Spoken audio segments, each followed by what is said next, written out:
கர்த்தருடைய நாமம் மகிழ்ப்படுவதாக உங்களை அனைவரையும் கர்த்தருடைய அன்பிலே மகிழ்ச்சியோடு வாழ்த்துகிறேன். தேவனுடைய கிருபை உங்கள் யாவரோடும் இருந்து உங்களை தொடர்ந்து தாங்கி நடத்துவதாக. நாம் வழக்கத்தின்படியாக சில வழக்கங்கள் நல்ல வழக்கமாக இருக்கிறபடினாலே அந்த வழக்கத்தை நாம் தொடர்ந்து பின்பற்றுகிறோம்.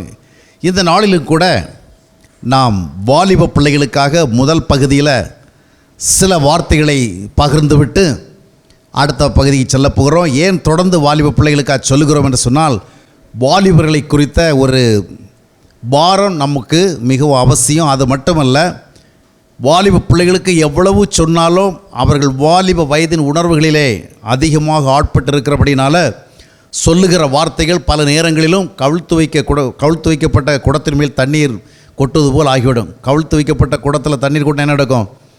கேட்குற நேரத்துக்கு மட்டும் என்ன இருக்கும், அது கொட்டுற நேரத்தில் மட்டும் கொஞ்சம் ஈரமாக இருக்கும். அப்புறம் என்ன ஆகிடும், உள்ளே பார்த்தா ஒன்றுமே இருக்கா. ஏன்னா வாலிப வயதுகளில் அவர்களுடைய உணர்வுகள், அவருடைய எண்ணங்கள், அவருடைய ஆர்வங்கள், அவருடைய ஆசைகள், அவர்களுடைய கற்பனைகள், அவருடைய எதிர்பார்ப்புகளெல்லாம் முற்றிலுமாக வித்தியாசமான ஒரு தன்மையில் இருக்கிறபடியினாலே நாம் பல்வேறு காரியங்களை சொல்லுகிற பொழுது அவைகள் உடனடியாக அவர்களால் ஏற்றுக்கொள்ளப்படும் என்று உறுதியாக நம்ப முடியாது. ஆனாலும் ஊத வேண்டிய சங்கை நீ ஊது என்று சொல்லுவார்கள் இல்லையா? அதனால் செய்ய வேண்டியதை நம்ம தொடர்ந்து செய்ய வேண்டியிருக்கிறது. எனவே வாலிப பிள்ளைகள் என்றாகிலும் ஏதாகிலும் ஏதாவது ஒரு வார்த்தையினால் அவர்கள் தொடப்பட மாட்டார்களா என்கிற ஆர்வத்தில் தான் என்ன செய்கிறோம், நிறைய காரியங்களை பகிர்ந்து கொள்கிறோம். அது மட்டுமல்ல, நாம் வாலிபர்களாக இருந்த அநேகர் நம்முடைய வாலிப வயதிலே உணராமல் போன காரியங்களை குறைந்தபட்சம் இன்றைக்கு நம்முடைய அடுத்த தலைமுறைக்கு சொல்லுகிற பொழுதாவது நாம் உணர்வடைய வாய்ப்பு இருக்கும் என்ற அடிப்படையில் சொல்லப்படுகிறது. புரிகிறதா? மொழியை பார்த்தா நீங்கள் யாரும் நான் சொன்னதை புரிஞ்சிக்கலை.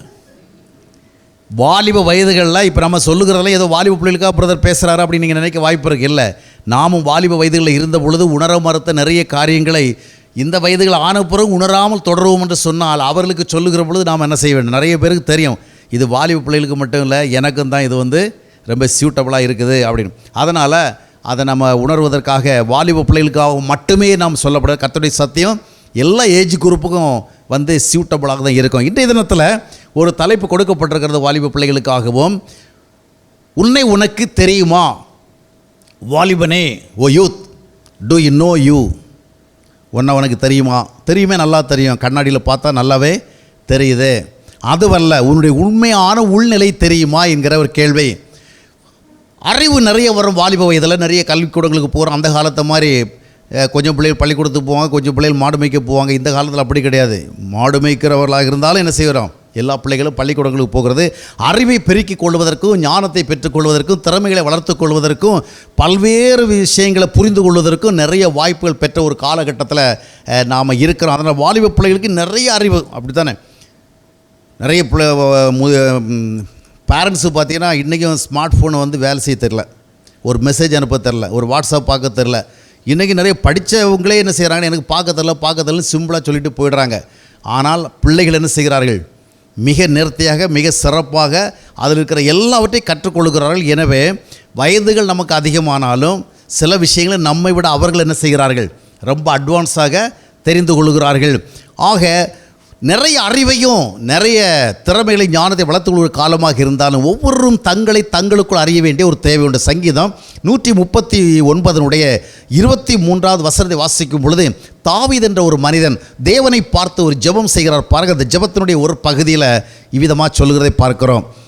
சங்கீதம் 139:23. தேவனே, என்னை ஆராய்ந்து என் இருதயத்தை அறிந்து கொள்ளும். தேவனே, என்னை ஆராய்ந்து என் இருதயத்தை அறிந்து கொள்ளும். என்னை சோதித்து என் சிந்தனைகளை அறிந்து கொள்ளும். என்னை சோதித்து என் சிந்தனைகளை அறிந்து கொள்ளும். வாலிப வயதுகளில் எல்லாம் எனக்கு தெரியும் என்று சொல்லுகின்ற அளவிற்கு நிறைய விஷயங்கள் தெரிந்தாலும் நிறைய உலகத்தை பற்றி தெரியலாம், சயின்ஸ் தெரியலாம், எக்கனாமிக்ஸ் தெரியலாம், இன்னும் ஹிஸ்டரி தெரியலாம், இன்னும் நிறைய கம்ப்யூட்டர் சயின்ஸ் எல்லாம் இந்த நிறைய விஷயங்கள் தெரியலாம்.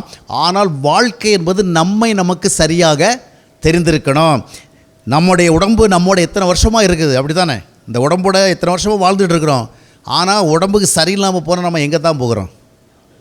நம்மகிட்ட தான் உடம்பு இருக்குது, நமக்குள்ளே தான் வலிக்குது, நம்மகிட்ட இருக்க எலும்பு தான் வலிக்குது, நம்மிடத்துல சதம் வலிக்குது. ஆனால் பிரச்சனை வந்தால் எங்கே போகிறோம்?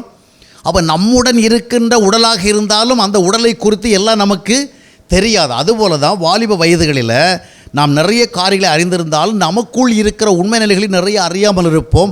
அதைத்தான் அறிய வேண்டும். இன்னும் ஏனென்றால் அந்த ஜெபத்தை ஏன் தாவீது ஏறெடுக்கிறார் என்றால், அடுத்த வசனத்தை பார்க்கும் பொழுது 139 24 வசனம் வாசிக்கும் பொழுது தாவீதுக்கு ஒரு நல்ல எண்ணம் இருந்தது பாருங்கள். வேதனை உண்டாக்கும் வழி என்னிடத்தில் உண்டோ என்று பார்த்து நித்திய வழியிலே வேதனை உண்டாக்குகின்ற வழி என்னிடத்தில் உண்டோ.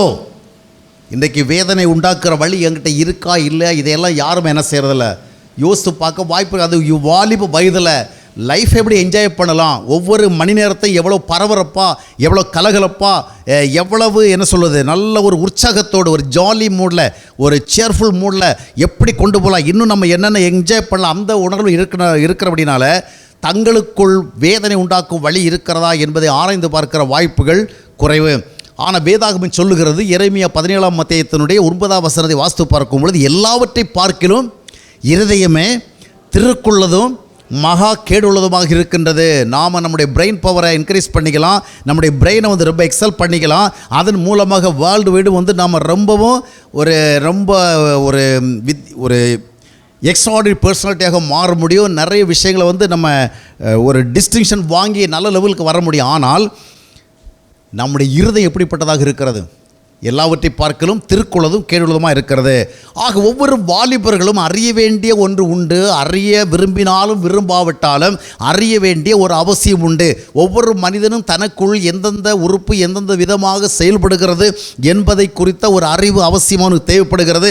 அதை அறிந்திருந்தான்னு சொன்னால் அவன் பிற்காலத்தில் அதிகமாக வியாதிப்பட்டு அதிலிருந்து வெளியே வர முடியாமல் தவிக்காமல் இப்பொழுதே என்ன செய்யலாம், நல்ல ஒரு விடுதலை காணலாம். நம்ம அநேகர் நமக்குள் இருக்கின்ற உறுப்புகளுடைய செயல்பாடுகளையும் அதனுடைய பலம் பலவீனத்தை அறிய விரும்பாத காரணத்தினால்தான் ஓரளவுக்கு நன்றாக செயல்பட முடிந்தபடினாலே நம்ம அவைகளை அறியாத காரணம் பிற்காலத்தில் அது என்ன செய்கிறது, ஒரு சீரியஸான டிசீஸாக மாறி அதுக்கு பேர் என்ன பண்ண முடியல, ஒன்றுமே பண்ண முடியல. முதலாவதாக ஒவ்வொரு வாலிபர்களும் ஒன்றை அறிந்து கொள்ள வேண்டும். உங்களுக்குள் இருக்கின்ற மனதை குறித்து உங்களுக்கு தெரியுமா? நிறைய தெரியும். உங்கள் மனசை பற்றி சொல்லுவாங்கள, என் மனசை பற்றி எனக்கு தான் தெரியும் அப்படி சொல்லுவோம் அப்படி தானே, என் மனசை பற்றி எனக்கு தெரியும். ஆனால் எந்த ஒரு மனிதனுக்கும் தன்னுடைய மனசை குறித்து முழுசாக தெரியாது. நமக்குள் இருக்கின்ற ஒரு மனம் நாளை தினம் நமக்கு என்ன கொண்டு வந்து கொடுக்கும் என்று சொல்ல முடியாது. நம்மை தவறாக வழிநடத்துகின்ற ஒரு மனம் நமக்குள் இருக்கிறது. நம்முடைய மனதில் நிறைய நல்ல விஷயங்கள் உண்டு. எல்லாமே ஆல் ஆர் நாட் ஈவில், எல்லாம் மோசம் கிடையாது. ஆனால் our mind has so many pages, so many areas, so many parts, so many faces. அது நிறைய பக்கங்கள் இருக்கிறது, நிறைய பகுதிகள் இருக்கிறது. அதனால் there are so many things which are hidden. உங்கள் மனம் உங்களுக்கு ரிவீல் ஆகாதபடிக்கு, உங்களுடைய மனம் உங்களால் அறியப்படாதபடிக்கு நிறைய மறைந்திருக்கிறது. அந்த மனம் ஒரு நாள் உங்களுக்கு எதிர்மறையான ஒன்றை கொண்டு வர முடியும். பல நேரங்களில் சொல்கிறத கேட்டிருப்பீங்க, நான் இந்த மாதிரி நடந்துக்குன்னு நினைக்கவே இல்லை சொல்கிறீங்களா? இப்படி நடக்கும்னு எனக்கு தெரியாது, நான் இப்படியெல்லாம் பேசுவேன்னு நினைக்கவே இல்லை, இப்படி நடக்க நேரிடும், இந்த தப்பை நான் பண்ணுவேன் எனக்கு தெரியவே தெரியும். அப்போது என்ன அர்த்தம்? நமக்கு தெரியாமலே நம்மை தவறாக வழிநடத்துகிற ஒரு மனதின் பகுதி இருந்திருக்கிறது. நம்முடைய மனம் நிறைய விஷயங்கள் நல்ல மனமாக இருக்கும். எந்த மனமும் முழுமையாக கெட்டதில்லை. ஆனால் அந்த மனதுக்குள்ளே நிறைய தவறான விஷயங்கள் இருக்கிறது. நாம் ஒரு மன அடிமைத்தனத்தில் இருக்கிறோம். அதாவது ஒரு மைண்ட் ஸ்லேவரி, அதாவது நம்முடைய மனதினுடைய அடிமைத்தனத்துக்குள்ள இருக்கிறோம். அதனால தான் பைபிள் என்ன சொன்னாலும் சரி, போதல் என்ன சொன்னாலும் சரி, பெரியவங்க என்ன சொன்னாலும் சரி, நல்ல விதமான உபதேசம் என்ன சொன்னாலும் சரி, நாம் என்ன பண்ணுறோம், இந்த மனம் என்ன சொல்லுகிறதோ அதைத்தான் கேட்குறோம். வாலிபர்கள் மட்டும் கிடையாது, பெரியவங்களும் அப்படித்தான். கேட்குறதெல்லாம் பிரசங்கம் தான். கேட்டு முடித்த பிறகு நம்ம எப்படி வாழ்கிறோம்னா, நம்முடைய மனம் என்ன செய்கிறது, நம்மை மாஸ்டர் பண்ணுகிறது, டிக்டேட் பண்ணுகிறது இல்லையா? அது நம்மை அடிமைப்படுத்தி செயல்பட வைக்கிறது. இப்படிப்பட்ட ஒரு மனம் வாலிப வயதுகளில் இருக்கின்ற பொழுது நமக்குள் இருக்கிறது என்பதை அறிந்து கொள்ள வேண்டிய அவசியம். உன்னை அடிமைப்படுத்துகிற ஒரு மனம் உனக்குள் இருக்கிறது. எந்த நேரத்தில் இந்த மனம் உன்னை ஒரு ஆசைக்கு அடிமைப்படுத்தும், எந்த நேரத்தில் இந்த மனம் ஒரு தவறான எண்ணத்துக்கு உன்னை அடிமைப்படுத்தும், எந்த நேரத்தில் இந்த மனம் உன்னை ஒரு தவறான வழியில் கொண்டு செல்லும், உன்னால் கண்டுபிடிக்கவே முடியாது. தவறாக வழி நடத்துகிற ஒரு மனம் உண்டு. அது வாழ்க்கையின் ஒவ்வொரு பகுதி வருகிற பொழுது இவனை கண்டுபிடிக்கவே முடியல. ஒரு பையனுக்கு கல்யாண வயசாச்சுது, அம்மா அப்பா பொண்ணு பார்க்க ஆரம்பித்தாங்க. பொண்ணு பார்க்க ஆரம்பித்த உடனே எப்படிப்பட்ட பொண்ணுடா வேணும்னு சொன்னால், நல்ல பொண்ணாக வேணும், அழகான பொண்ணாக வேணும், இப்போது சரியான உயரம் இருக்கணும், சரியான கலர் இருக்கணும், சரியாக படிச்சிருக்கணும், அந்த மாதிரி நிறைய சொன்னான். நிறைய சொசைட்டி சம்மந்தமான விஷயங்கள் இன்வால்வ்மெண்ட் நிறைய சொன்னான். அதே நேரத்தில் நல்ல பிள்ளைன்னா பக்தியாக இருக்கணும்டா அப்படின்னாங்க. அது பக்தியாகவும் இருக்கணும்னா. அப்புறம் பார்த்திங்கன்னா ஒரு பொண்ணை பார்த்தாங்க. ஒரு பொண்ணை பார்த்தா அந்த பொண்ணு வந்து சர்ச்சுக்கு போகும், பைபிள் படிக்கும், ஜெபம் பண்ணும், இந்த மாதிரி நிறைய விஷயங்களை ஈடுபடும். அதை பற்றி சொன்னாங்க. அவன் எதிர்பார்த்த மாதிரி அழகு, உயரம், அது இது நெட்டுக்கிட்டோம் எல்லாமே இருக்குது. ப்ளஸ் என்ன இருக்குது, பக்தி இருக்குது. ஆனால் அவன் பக்கத்தில் வந்த உடனே இந்த பொண்ணை கட்டிக்கிறியான்னு கேட்டவில்லை, இல்லை வேண்டாம் அப்படின்ட்டான். ஏன்? அது பக்தியாக தான் இருக்கணும், ஆனால் எனக்கு அது இன்ஃபர்மேஷனுக்கு பார்க்குறவில்ல, எப்போ பார்த்தாலும் சர்ச்சு, கோயில், பாடல், ஆராதனை அந்த மாதிரி கலந்துக்கும் போல் இருக்குது, நமக்கு இது சரிப்பட்டு வராது, ரொம்ப வந்து ஆன்மீகமாக போயிடும் போல் இருக்குது, அதனால் இது நமக்கு செட் ஆகாதுன்னு. அப்போ அப்பா பார்த்தாரு, சரி இந்த பையனுக்கு இவனே பக்தி இல்லாதவன், அதனால் இவனுக்கு ஒரு பக்தியான பொண்ணு வச்சாலும் கட்டி கொடுத்தாலும் பிரச்சனையாயிடும். அப்போ கொஞ்சம் வேறு விதமாக பார்க்க ஆரம்பித்தாங்க. அடுத்த பொண்ணை பார்த்தாங்க, இவன் எதிர்பார்த்தா மற்ற எல்லாமே இருந்தது. அப்போ இந்த பொண்ணு எப்படி கேட்டான், அந்த பொண்ணு பக்தியெல்லாம் கிடையாடா, கோயிலுக்கெல்லாம் போகாதுடா நீ நினச்ச. அப்போ அவன் என்ன செய்கிறான், இல்லையே இந்த பொண்ணு செட் ஆகாது, அது ஃபுல்லாக கோயிலுக்கே போகலைன்னா அப்புறம் வந்து கடவுள் பயமே இல்லாமல் வாழ்க்கையில் வந்து எனக்கு எதிராக ஏதாவது பண்ணிட்டா என்ன பண்ண முடியும், கொஞ்சமாக கோயிலுக்கு போய் கொஞ்சமாக பைபிள் படித்த பொண்ணாக இருந்ததுன்னா கொஞ்சம் கடவுளுக்கு பயப்படும், ஒரு பயமும் இல்லாதபடிக்கு எதிராக எனக்காக வாழ்ந்தால் என்ன பண்ணுறது. அப்போ என்ன பண்ண முடியலை, பக்தியான பொண்ணையும் ஏற்றுக்க முடியலை, பக்தி இல்லாத பொண்ணை ஏற்றுக்க முடியல. இதோடைய பிரச்சனை என்ன, இவனுடைய மனம் இவனுக்கு தெரியலை. ஆக்சுவலி இவனுடைய மனம் என்ன விரும்புங்கிறது இவனுக்கு தெரியலை. இப்போது எந்த மனுடைய வழிகாட்டுதல். அப்போ லைஃப்பில் பல நேரங்களும் இப்படி தான் நடக்கிறது. சிலருக்கு பார்த்திங்கன்னா கல்யாணம் நீண்டுக்கிட்டே போகும், அதுக்கு உரிய காரணம் சரியான பொண்ணு அமையலை, சரியான மாப்பிள்ளை அமையலை, இவங்களாம் டிசைட் பண்ண தெரியலை. பக்கத்தில் வந்தவுடனே என்ன பண்ணுறோம், ஜவுளி கடையிலலாம் பார்த்தீங்களா, போன உடனே ஒரு சாரியை பார்த்தோன்னே பிடிக்கும், அப்படி தானே? போன உடனே ஒரு சட்டையை பார்த்தோன்னே பிடிக்கும்.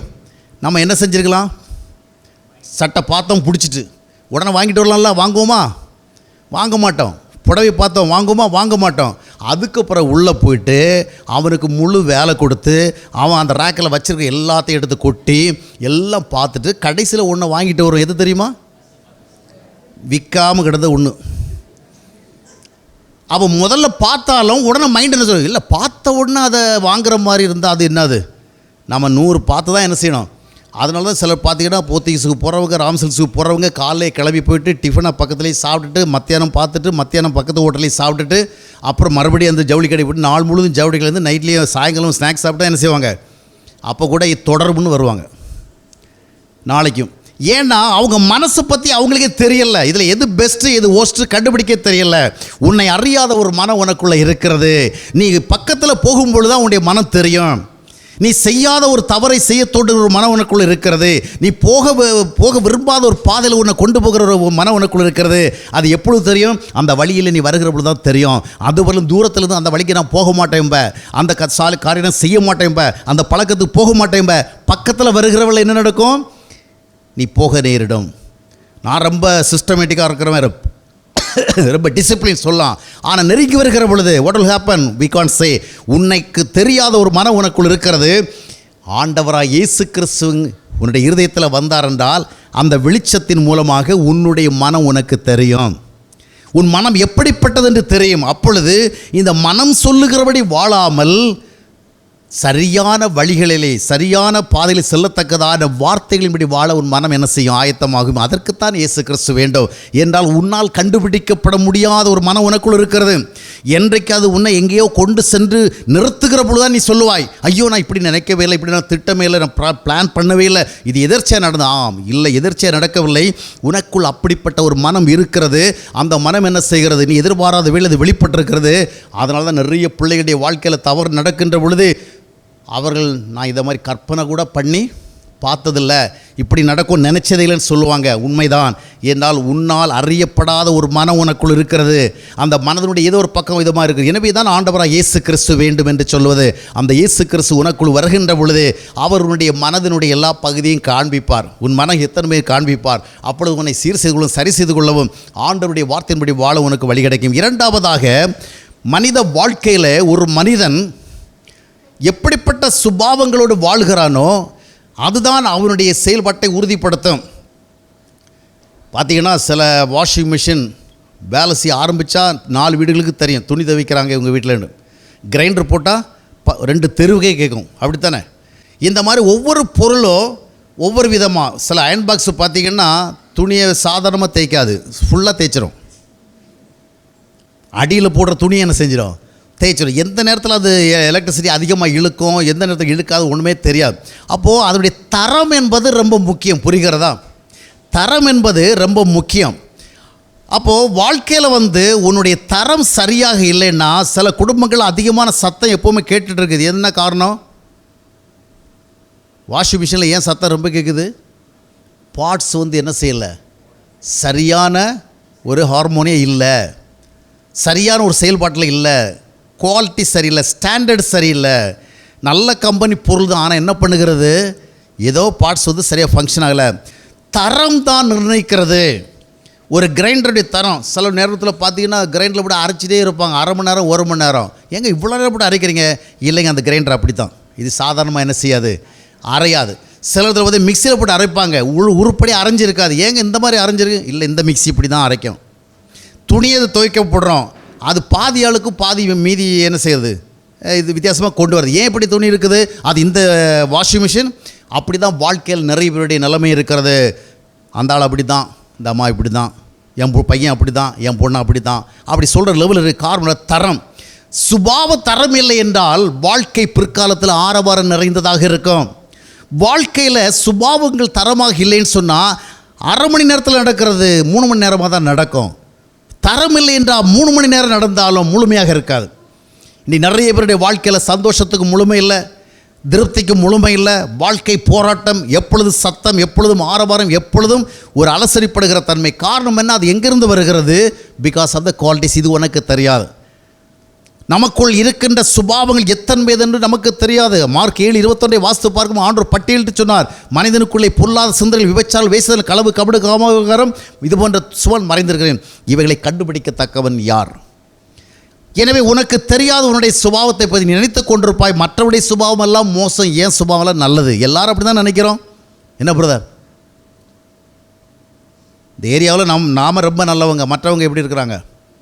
எப்பமா சொல்லியிருக்கிறோமா மற்றவங்க எல்லாம் நல்லவங்க, நான் மோசம்னு? சொல்லவே மாட்டோம். அப்படித்தானே? எல்லாருக்குமே தங்கள் சுபாவங்களை குறித்து ஒரு நல்ல எண்ணம் இருக்கிறது. ஆனால் நமக்குள்ள தரமற்ற சுபாவம். இந்த தரமற்ற சுபாவங்கள் இருந்தால் வாழ்க்கையுடைய பின்னாட்களில் நீ எவ்வளவுதான் ஓடினாலும், எவ்வளோ அறிவை வைத்திருந்தாலும், எவ்வளோ ஞானம் வைத்திருந்தாலும் அவைகளினாலே ஒரு அமைதியான வாழ்க்கையை பார்க்க முடியாது. இந்த சுபாவத்தினுடைய நிலைமைகளை இப்பொழுதே கண்டறிய வேண்டும். இப்பொழுதே என்ன செய்ய வேண்டும்? நாம் கண்டறிய வேண்டும். நம்ம இடத்துல நல்ல பண்புகள் இருக்கிறதா, நல்ல குணங்கள் இருக்கிறதா?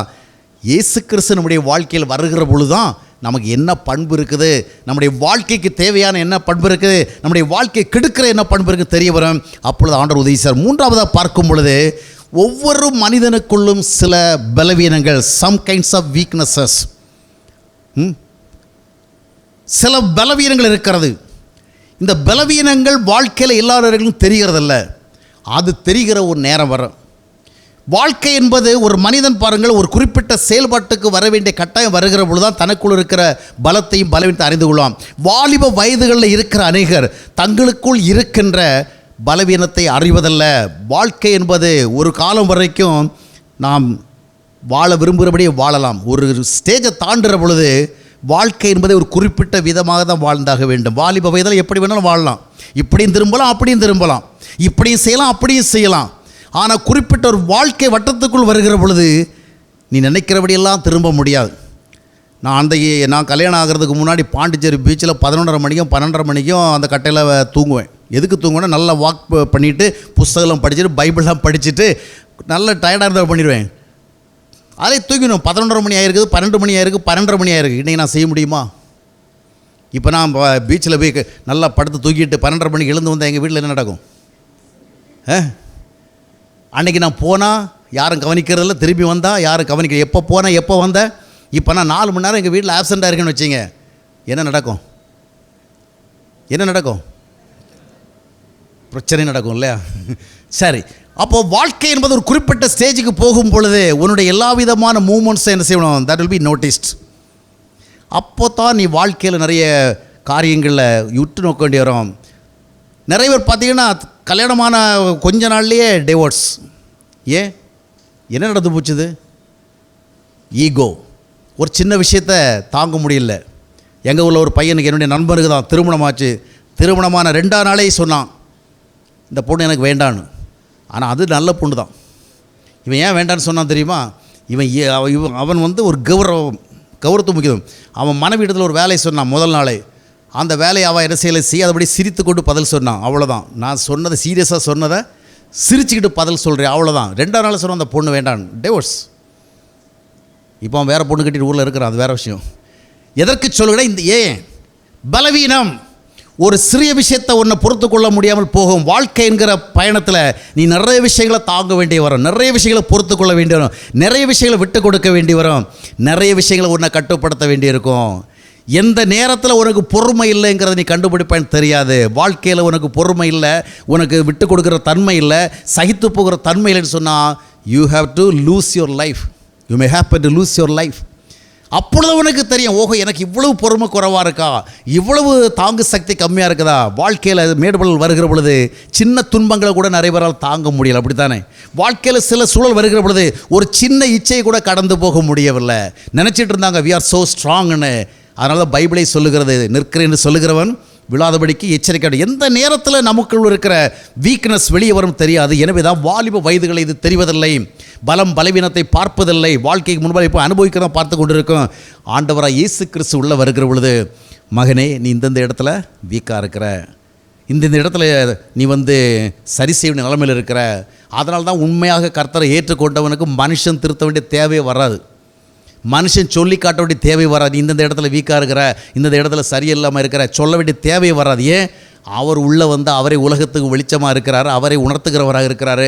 அவர் சொல்லிக் கொடுப்பார், இந்த இடத்த நீ என்ன செய்யணும், உனக்கு இன்னும் என்ன வேணும், கொஞ்சம் பொறுமை வேணும், இன்னும் கொஞ்சம் தாழ்மை வேணும், சைக்கிள் வேணும். சைக்கிள்லாம் ஒன்றும் வாழ முடியாது, இதெல்லாம் எதிர்காலம் உடைய வாழ்க்கை சரியாக இருக்கும். நிறைய பொறுத்துக்குள்ள தாங்கிக்குள்ள சைத்துக்குள்ள பழக வேண்டும். அப்படி முடியாத காரணம்லாம் இன்றைக்கு கோர்ட்லலாம் டிவோர்ஸ் கேஸஸ் என்ன செய்கிறது, குவிந்து கிடக்கிறது. எனவே வாழ்க்கையில் நம்மை அறியாத சில காரியங்கள் நமக்குள்ளே இருக்கிறது. அதை வாலிப வயதிலே கண்டுபிடித்து விட்டோம் என்று சொன்னால், எங்கேயோ முட்டி மோதி இடித்து விழுந்து ஒரு பெரிய கேஷுவாலிட்டி ஆன பிறகு எமர்ஜென்சி கொண்டு போனது பிறகு நம்மளை சீர்திருத்துறதல்ல. இப்பொழுதே நம்முடைய பலவீனங்களை குறைவுகளை கண்டுபிடித்து விட்டோம் என்று சொன்னால் கர்த்தருடைய கிருபையினால் நம்ம என்ன செய்யணும், சரிப்படுத்திக் கொள்ள முடியும். எனவே தான் வாலிப வயதிலே உன்னை நீ அறிந்து கொள். நீ அறியாத ஒரு மனநிலை உனக்குள் மறைந்திருக்கிறது. உன்னுடைய வாழ்வுக்கு நன்மை ஏற்படுத்த போகாத நிறைய சுபாவங்கள் உனக்குள்ளே இருக்கிறது, நீ இப்பொழுது அதை அறியவில்லை. உன்னுடைய வாழ்வில் எங்கே பலமாக நிற்க வேண்டுமோ நிற்க முடியாத ஒரு பலவீனம் உனக்குள் இருக்கிறது. அந்த பலவீனம் எந்த பகுதியில் வெளிப்படும் தெரியாது. எனவே உன் வாலிப நாட்களே உன் சிருஷ்டிகர் நினை என்று சாலமோன் சொன்ன வார்த்தைகளை நினைவு கூறுவதற்கு இதுதான் சரியான தருணமாக இருக்கிறது. அருமையான வாலிப பிள்ளைகள், வார்த்தைகளை கவனியுங்கள், சிந்தியுங்கள், கர்த்தருக்கு ஒப்புக் கொடுங்கள். கர்த்தர்களை ஆசீர்வதிப்பார்.